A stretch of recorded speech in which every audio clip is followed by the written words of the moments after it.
Tan olinglar aka-ukalar, yoshligimizda hammamiz shunaqa katta bo'lganmiz. Bir-birimizni yaxshi ko'rib, quchoqlashib, achchomlashib, beg'ubor. Hech kimning ichida gina qudrat hech narsa yo'q edi. Hozir bir narsani ko'rsataman. Yoshlikni eslavardim-da. Tan olinglar, yoshligimizda hammamiz aka-ukalar mana shunaqa katta bo'lganmizda. Mana qaranglar, hammasi bir-birini boshini qo'yib, bir-biriga yopishib yotishibdi. Mana qaranglar.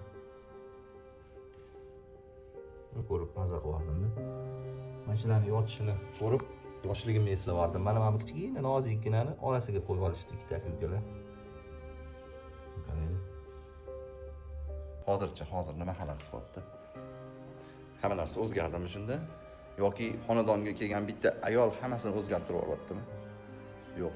Hammasi o'zimizning qo'limizda. Mehr oqibatda tiklash, mehr oqibatda o'sha yoshligimizdek qoldirish, bir-birimizni qattiq yaxshi ko'rib hurmat qilish hammasi o'zimizning qo'limizda. Kerak bo'lsa, ayollarimizni ham, ota-onamizni ham, aka-ukalarimizni ham joy-joyiga qo'yib, bir xil yaxshi ko'rish o'zimizning qo'limizda. Joninglar sog' bo'lsin.